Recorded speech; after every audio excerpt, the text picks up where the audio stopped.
Good morning विद्यार्थी मित्रों।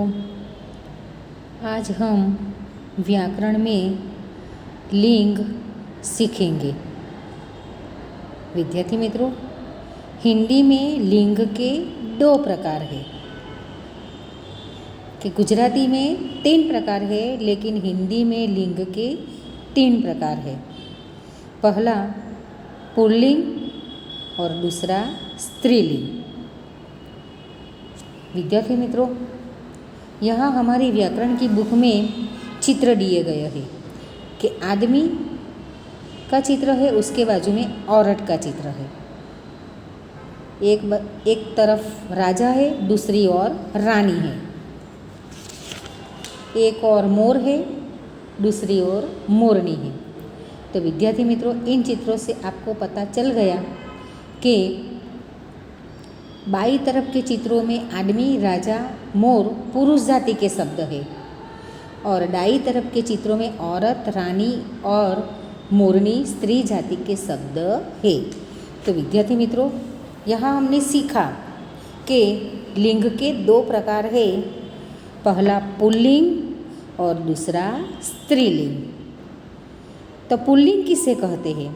तो कि पुरुष जाति को सूचित करने वाले शब्द पुल्लिंग कहलाते हैं। कि जो शब्द पुरुष जाति को सूचित करते हैं उसे कहते हैं हम पुल्लिंग। तो जैसे आदमी, राजा और मोर आदि आदि। तो विद्यार्थी मित्रों, यहाँ हम कुछ पुल्लिंग शब्द के बारे में जानकारी प्राप्त करेंगे।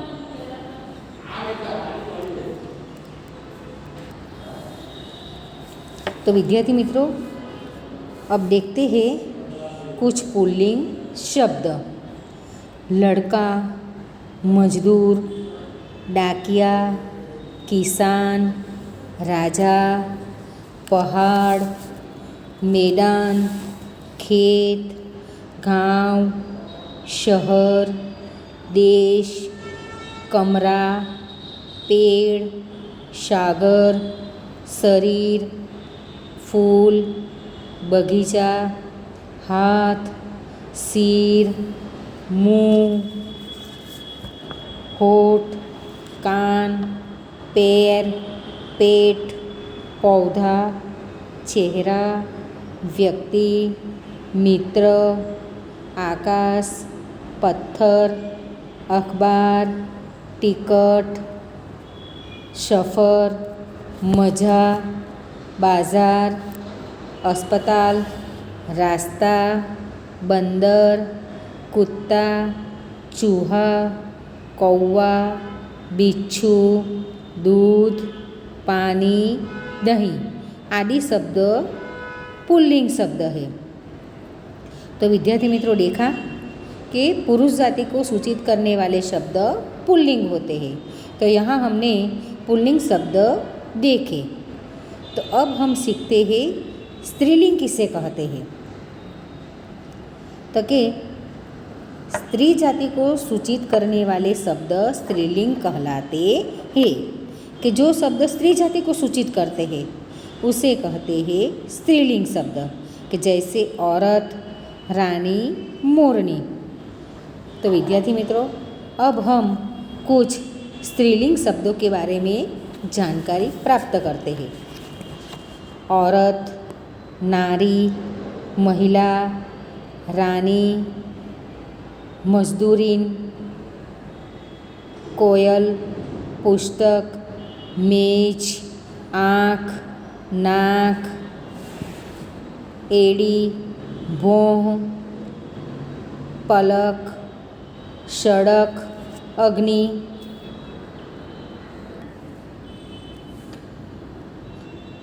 आग, आवाज़, कुर्सी, पीठ, छाती, कमर, कलम, कली, पेंसिल, किरण, पुलिस, जबान, बर्फ, दीवार, राह, पोशाक, सेना, तकिया, चादर, तस्वीर, झील, नदी, नाव आदि। तो और भी कई शब्द स्त्रीलिंग होते हैं। यहाँ हमने इतने ही शब्द की जानकारी प्राप्त की। तो विद्यार्थी मित्रों, आपको अब समझ में आ गया है कि लिंग किसे कहते हैं। कि लिंग यानी कि जाति, लिंग यानी कि जाति।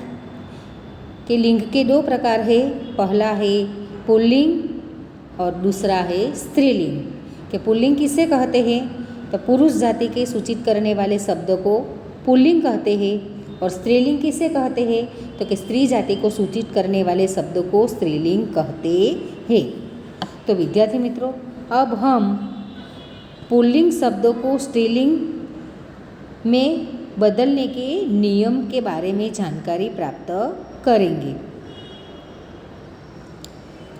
पहला नियम, अकारांत पुल्लिंग शब्द को आकारांत बनाने से वह स्त्रीलिंग बनता है। तो विद्यार्थी मित्रों, देखा कि अकारांत के एक काने वाले शब्द को दो काना लगाने से पुल्लिंग शब्द को आकारांत बनाने से वह स्त्रीलिंग बनता है।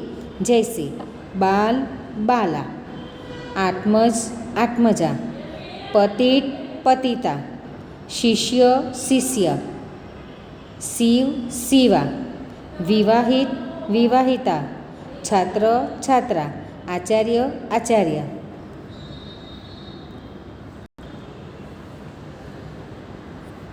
विद्यार्थी मित्रों, हमने पहला नियम सीखा कि अकारांत पुल्लिंग शब्दों को आकारांत बनाने से वह स्त्रीलिंग बनता है।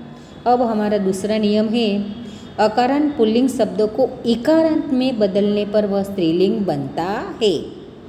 कि अ के पीछे ई दीर्घ ई की लिपि लगाने से वह स्त्रीलिंग शब्द बनता है। कि जैसे पुत्र पुत्री, देव देवी।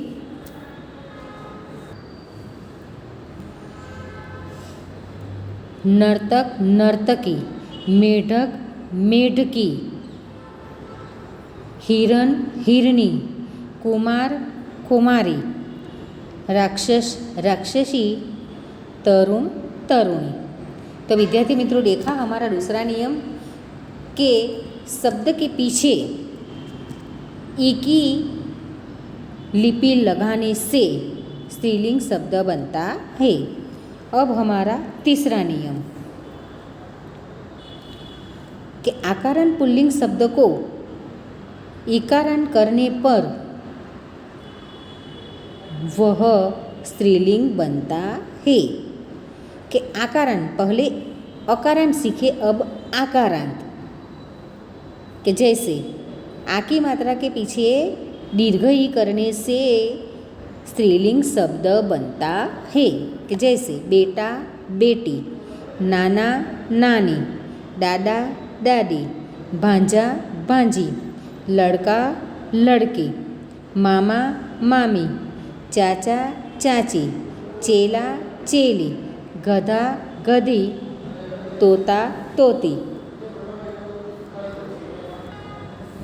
विद्यार्थी मित्रों, अब हमारा चौथा नियम है, प्राणीवाचक पुल्लिंग संज्ञाओं के अंत में नी प्रत्यय जोड़ने पर वे स्त्रीलिंग बनते हैं। कि जो शब्द प्राणीवाचक है, प्राणीवाचक पुल्लिंग शब्द पुल्लिंग संज्ञाओं के अंत में नी प्रत्यय जोड़ने पर वे स्त्रीलिंग बनते हैं। जैसे मोर मोरनी, शेर शेरनी, सिंह सिंहनी, ऊँट ऊँटनी, लड़का लड़की, सरदार सरदारनी, जादूगर जादूगरनी। तो देखा विद्यार्थी मित्रों कि प्राणीवाचक पुल्लिंग शब्द पुल्लिंग संज्ञाओं के अंत में नी की ध्वनि लगाने से, कि नी का प्रत्यय लगाने से वह स्त्रीलिंग बनता है।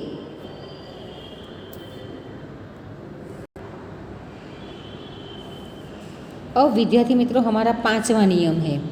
पांचवा नियम है कि कुछ अकारांत शब्दों में आनी प्रत्यय जोड़ने से वे स्त्रीलिंग बनते हैं।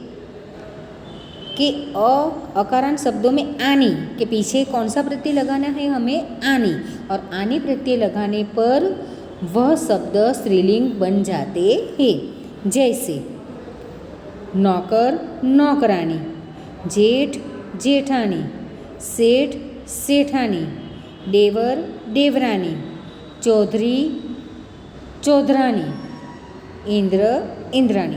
तो विद्यार्थी मित्रों, आज हम 5 नियम के बारे में जानकारी प्राप्त करते हैं। कल हम आगे सीखेंगे और मैं आपको यह PDF भेजूँगी, आपको हिंदी की कॉपी बुक में लिखना है।